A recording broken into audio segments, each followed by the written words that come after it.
Shawn Ray backstage here at the 26th Annual Arnold Sports Festival Classic with Bob Cicherillo. We just concluded for the last time the men's professional prejudging here at the Vet Memorial. Bob, is it a sad day in bodybuilding when we know this will be the last time we ever do this here in this arena? Well, I mean, obviously there's a lot of memories here, Shawn. You were certainly a part of that over many of these years. You've actually been to every Arnold Classic that there's been since its inception.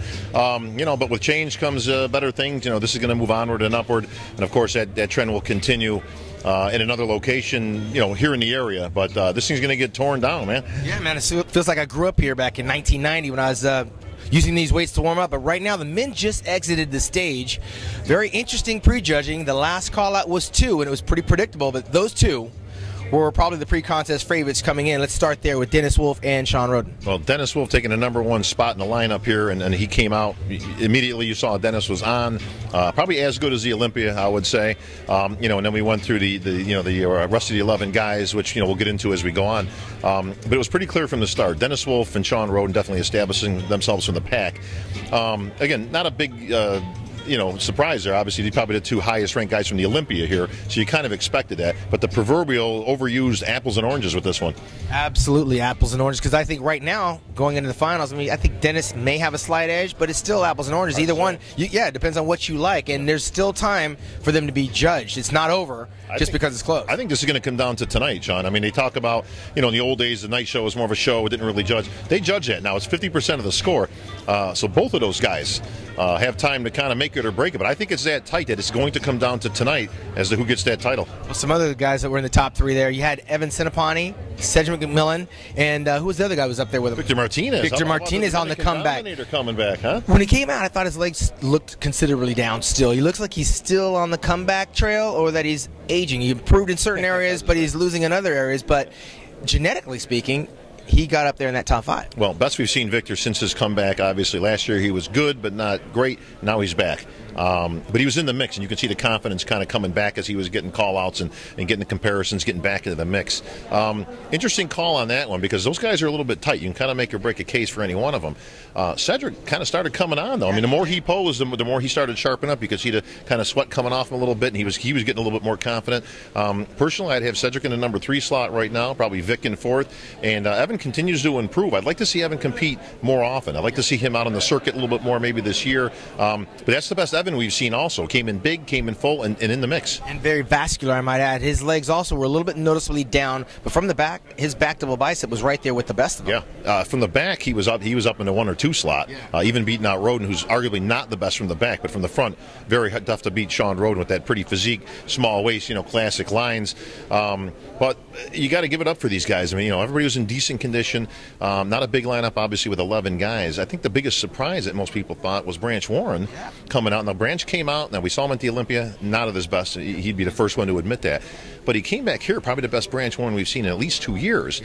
Gnarly, in shape, veiny, vascular, getting out there. Didn't get the top 5 call, and I think that you could just take a pin and just boom. I mean, just the wind was out of the sails right there. I don't know where Branch goes from here. Yeah, well, I think that whole thing was about genetics, man. At the end of the day, these guys in that top 5, they all have very classical genetics that you're born with, God-given.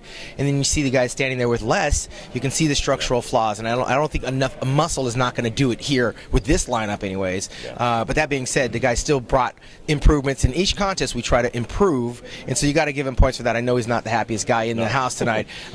With that being said, though, I still think Evan has a chance to fight it out up there and mix it up with Cedric, as well as who's the other guy? Victor. I mean, that to me, that thing could go either way. That's not a done deal. Oh, it can. Yeah, nothing is a done deal. Like I say, 50% of the score tonight at the confirmation scoring round.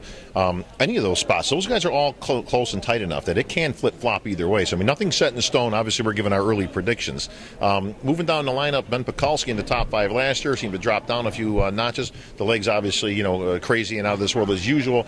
Upper body, I'm not so sure he's made any improvements, especially from behind. That's going to hurt him a little bit in that lineup. The rest of the crew, Tony Freeman continues to impress at his age, but at his age is that proviso that we put on the end. You can't be looking good for your age here. Not at the Arnold or certainly at the Olympia. But Tony, again, still bringing it and still competitive with these guys. Freddie Smalls, great physique. Just needs to tighten it up as usual. Eddie Nunn, going to be second to a few, unfortunately, in this one for Eddie. But same thing. Needs to put on a little bit beef. He's a big guy. He's got huge structure, very big shoulders. Got that tiny waist. So all the basics are there. But he's got to fill out front to back. And Brandon Curry, he won the Arnold out in Brazil. Yeah. A little bit improved, but still a little bit small on the legs. Yeah, he's got to bring the legs up a little bit more, and the conditioning still wasn't there. Brandon's not going to be the biggest guy on stage, but if you're not going to be the biggest, you got to be the best in terms of conditioning and bringing everything, into the mix. Well, it's an interesting lineup. Only 11 guys here at the 26th annual Arnold Classic. The prejudging is over. We're going to come back here tonight. Some of these guys will go and eat, fill up, and we may see some totally different bodybuilders in only a couple of short hours. One, like last year, Cedric McMillan. If he's in the hunt, if he makes the improvements he did last year from prejudging to finals, he's a guy that can be very, very impressive and fight for top 3. Shawn, for the big man. The big men tend to fill out more as they go. That can be bad news for Shawn Rhoden, because I don't think you're going to see a better Shawn Rhoden tonight. I think what you see is what you get. Definitely one of the best in the world, no question. Dennis Wolf can fill out, and he is huge. I mean, for those who don't know, Dennis over 6 feet tall. God knows how much he's weighing here. Probably close to 270-something pounds. He can fill out. Same thing with Victor. And Victor, again, right in that bubble there, he can make or break, moving to, I don't think he can overtake either of those two guys for a second, whoever's going to be second, but he can get in the number 3 slot very easily. Well, the delicate thing is to watch the midsection. Some of these guys lose sight of that. They eat a lot of food. It has nowhere to go, and then in between poses, it's just protruding. It doesn't look pretty. So we're going to find out in a couple of short hours. We also had the women's bikini, and those final results will come in tonight. We'll get to that, because that was a whole nother mixed bag of nuts there. We're going to find out about the finals there. But we've got a lot of stuff to cover here at Team MD. Check out the website, www.musculardevelopment.com. Of course, on the radio on Monday. We'll be back here with a video wrap-up from some of the luminaries running around here at the last Arnold here at the Vet Memorial. For Bob Cicherillo, I'm Shawn Ray, musculardevelopment.com.